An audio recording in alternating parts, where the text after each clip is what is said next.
al tema de la inflación.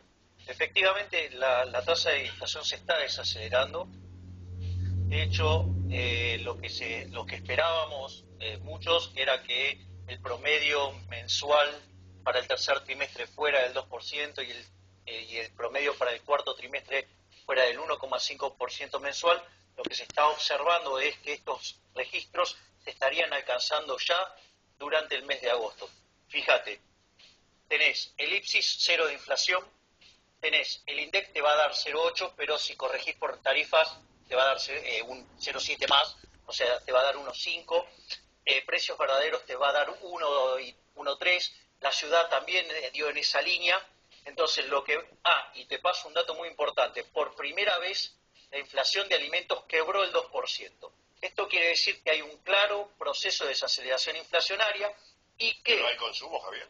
Ahora, dame un segundo. Sí, hay un problema con el consumo, claramente, pero son varios problemas. Entonces, veamos que en materia de inflación, la tasa de inflación está cayendo y es muy probable, digamos, que se termine alcanzando esta meta del cuarto trimestre en el tercero y terminemos el año, ¿sí?, con una inflación en torno al 1% mensual. Es decir, ir hacia niveles del 40 a niveles del 13. Esto es muy importante. ¿Por qué? Porque si hay algo que es extremadamente regresivo y que golpea con más violencia sobre los más vulnerables es la inflación. Con lo cual, digamos, que la tasa de inflación empiece a bajar es una excelente noticia. Y eso se debe al excelente trabajo del presidente del Banco Central, que ha aplicado una política monetaria que pocas veces se ha visto en la historia argentina. Se pelea con todo el mundo. Obviamente, porque es el mejor funcionario de todos. Entonces, digamos, todos quieren disputarle, digamos, esto. Después, ese es el primer punto. El segundo punto, lo que hay que tener en cuenta es que no es cierto que la desinflación genere desempleo. Porque si esto fuera así, en todos los países del mundo que tienen 2% de inflación, tendrían que tener tasa de desempleo del 25%. Y eso no se observa. Lo que vos sí estás viendo es que hay una retracción del consumo y básicamente... Importante. Sí, claro, digamos, es innegable que hay. Entonces, pero esto obedece a múltiples causas. Por un lado, digamos, vos lo que tenés es un elemento que tiene que ver con la caída del nivel de actividad. Es decir, la economía argentina venía con caídas desestacionalizadas desde el segundo semestre del año 2015. Es decir, la economía argentina ya venía cayendo y durante el primer semestre se profundizó esa caída. Eso se explica por varias cuestiones. Por un lado se explica por la caída en la industria, motorizada por la caída en el sector automotriz, y eso arrastró al sector metalmecánico, ¿sí?, y arrastró a la siderurgia, donde estos últimos dos también se ven muy afectados por la caída en la construcción. Y eso te explica también la fuerte caída en los puestos de trabajo que se presentaron en esos meses. Entonces, eso te explica, por ejemplo, por qué vos tenés retracción del consumo.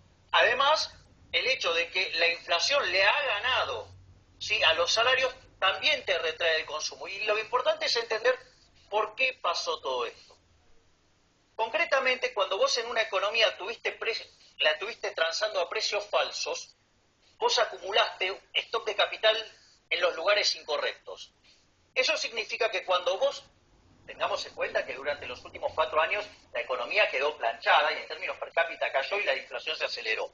Entonces, cuando vos corregís esos precios, una de las cosas que pasa es que algunas industrias que eran viables ahora las mandaste a la quiebra y aquellas que tienen que empezar a funcionar tardan en construir el capital. Esa situación lo que hace es en la transición te genera desempleo. Entonces lo que debería haber hecho el gobierno frente a esta situación debería haber contemplado un sistema de contención social para este cambio de precios relativos y la sensación que yo tengo es que no lo miró de la manera correcta y se olvidó de dar una malla de contención social para esta situación. ¿Por qué? Porque la ampliación de la asignación universal por hijo no es suficiente. Muy bien, ¿algo que decir ustedes? Pero subestimó, una pregunta, ¿subestimó el gobierno el impacto de las políticas sobre el mercado de trabajo informal? Digo, porque la verdad que el hecho de que se hayan pedido puestos de trabajo en blanco es medible, tomás los datos del ANSES y es medible, pero prácticamente no hay estadísticas sobre cuánta gente que trabajaba en negro dejó de trabajar o pasó a hacerlo menos horas. Es muy interesante la pregunta que hace Lucio. Para mí, pero esto es desde mi punto de vista, y de vuelta, lamento tener que llevarlo al terreno de economía a los economistas. ¿Qué es lo que pasa? Pratgay es un economista con formación keynesiana, ¿sí? Y para él... Son todos keynesianos, menos Yo vos, no. menos Yo no. vos, todos se dicen keynesianos, ¿no? No, yo no. Yo Sí, jamás. Yo negro no creo. Jamás. sí, esto sí. Esto como cuando van a Roma son todos católicos de hicieron la comunión, la confirmación, el bautismo, son todos keynesianos, menos O vos. sea, pero ¿cuál está es bien. el problema? El problema es que cuando vos estás educado en esa tradición, vos no prestás atención a la estructura productiva subyacente. Sí, ¿Sí? y eso Entonces, hay que decir. claro, es justamente esto, que si vos durante muchos años... ¿Vos decís que Pratgay no entiende cómo funciona la economía? No, es una forma de mirar la economía distinto. Cuando vos haces ese tipo de economía, vos no estás mirando la estructura de capital, que es lo que yo acabo de escribir. Cuando vos sesgás los precios, vos empezás a acumular... A ver, te doy un ejemplo. En electricidad, ¿qué hiciste? Subsidiaste los precios, alimentaste el consumo y destrozaste la generación. Cuando vos corregís los precios tenés un despiole de novela. Todos aquellos que consumen mucha electricidad los mandaste a la quiebra. Por eso, digamos, tenías que hacer la corrección de tarifas gradualmente, para que las empresas se puedan ir acomodando y no tengan que echar tanta gente. Entonces, cuando vos trabajás con un marco que no tiene en cuenta la estructura de capital, te pasan estas cosas que si cambias los precios podés generar un desastre social. Perdón, quiero traducirte. Vos lo que me decís es que el tarifazo hizo que se perdieran más puestos de trabajo de los que se podrían haber perdido. Obviamente que el tarifazo te induce, y suponete que vos hubieras tenido que armar una empresa, no sé, que vende zapatos.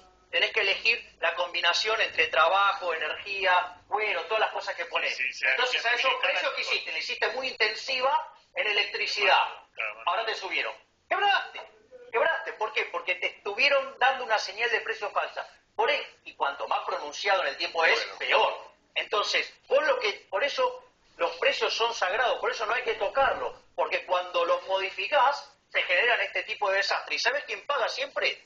La gente. Sí, lo sabemos. Siempre el que paga Siempre es el suele más pagar. vulnerable. Entonces, digo, El tema es saber si tiene futuro todo esto, una economía con futuro, una sociedad con futuro. a ver, yo te voy a Me decir... da vergüenza cuando me dicen que los chinos erradican la pobreza total en 4 años más. No, está bien, Creo una cosita breve, porque para mí cosas que son más sencillas, la verdad que no mirar que las políticas económicas tenían un impacto sobre el empleo informal es subestimar demasiado lo que gobiernan. A mí me parece que hay una serie de señalamientos de la sociedad, de la CGT, de la Central Obrera, de los movimientos sociales, de la Corte Suprema. Yo creo que tendrían que parar la mano. O sea, no da